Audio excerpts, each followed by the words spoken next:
Salut chers élèves, bienvenue dans cette série de vidéos consacrée à la notion des espaces vectoriels réels et destinée aux élèves de terminale sciences mathématiques.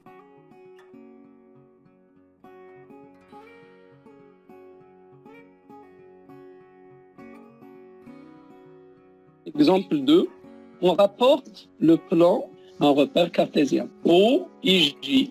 Mais ce n'est pas le plan qu'on va prendre, c'est plutôt l'ensemble V2 des vecteurs du plan. Et on va prendre plus, c'est addition des vecteurs, et point, c'est multiplication d'un vecteur par un nombre réel. Le plus, c'est une loi de composition interne dans V2.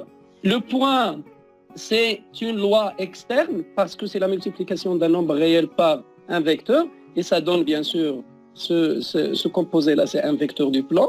Donc c'est une loi de composition externe. On vérifie son problème que V2 plus point est aussi un espace vectoriel réel, c'est-à-dire sur R. On est à la recherche d'une base de V2.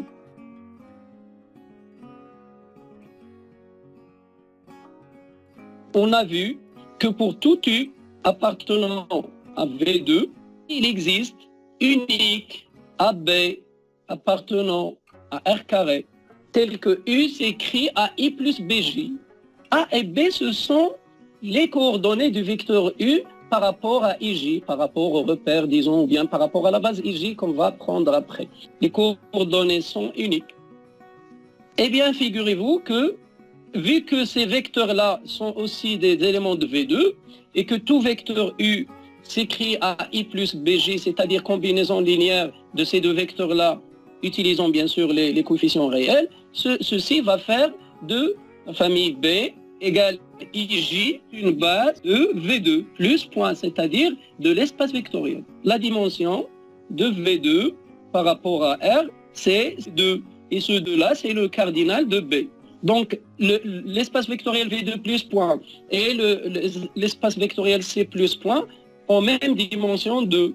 On va passer à d'autres espaces vectoriels qui ont une dimension supérieure ou inférieure à 2. On va voir.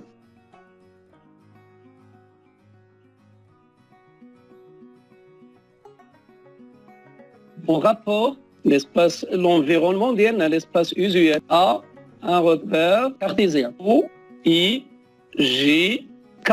Et on considère l'ensemble V3 des vecteurs de l'espace. On le munit d'une loi de composition interne, c'est toujours addition des vecteurs et la multiplication d'un vecteur par un nombre réel. C'est une loi externe. Comme ce qu'on avait fait pour M2 de R+, dans la vidéo concernant les espaces vectoriels, on montre que V3 plus point est un espace vectoriel réel. Tous les exemples qu'on va traiter seront des espaces vectoriels, on y rencontrera des espaces vectoriels usuels utilisables dans les exercices. Bien sûr, à vous de voir aussi le manuel et les résumés sur les structures algébriques pour avoir d'autres espaces vectoriels usuels utilisables. Tous les vecteurs de l'espace, comme les vecteurs du plan, admettent des coordonnées, une abscisse, une ordonnée, une cote, des coordonnées x, y, z, d'une manière unique. Donc ça veut dire quoi? Ça veut dire que pour toute U appartenant à V3, il existe unique x, y, z appartenant à R3, tel que U s'écrit x point I plus y point J plus z point K. Le I, il appartient à V3. Le J, il appartient à V3. Et le K, il appartient à V3. Donc, B formé des trois éléments, le I, le vecteur I, le vecteur J, le vecteur K. Cette famille-là est une base de l'espace vectoriel V3 plus point.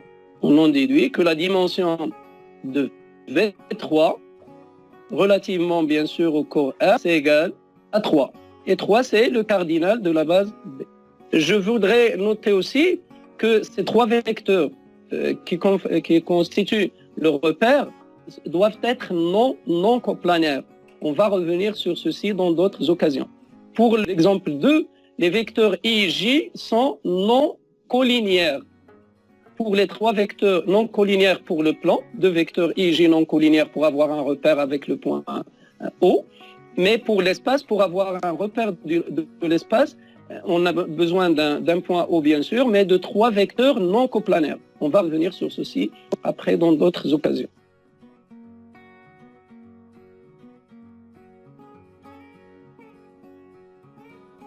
Voilà, on passe à l'exemple 4 et on va revenir sur l'espace vectoriel M2 de R plus point. Attention, je signale souvent que plus c'est la somme des matrices carrées et c'est une loi de composition interne et point c'est la multiplication d'une matrice par un nombre réel. Ce n'est pas la multiplication des matrices carrées. Non, c'est la multiplication d'un nombre réel par une matrice. Et c'est une loi de composition externe. Pour tout M appartenant à M2 de R, il existe ABCD appartenant à R4 tel que M s'écrit ABCD format matrice carrée d'ordre 2 à coefficient réel. Bien sûr, ces coefficients-là existent et ils sont uniques. La matrice M s'écrit d'une manière unique sous cette forme-là. Donc, les coefficients sont uniques.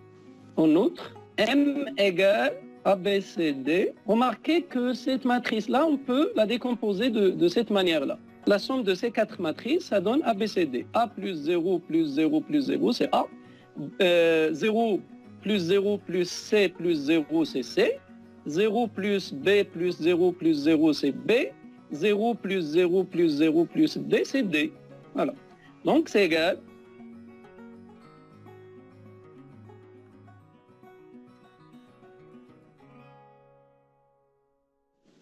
C'est quoi J1? J1, c'est cette matrice-là. Et J2, c'est cette matrice-là. Et J3, c'est cette matrice carrée. Et J4, c'est cette matrice-là. J1, J2, et J3 et J4 sont des éléments de M2 de R. Voilà. D'où, pour tout M appartenant à M2 de R, il existe quoi?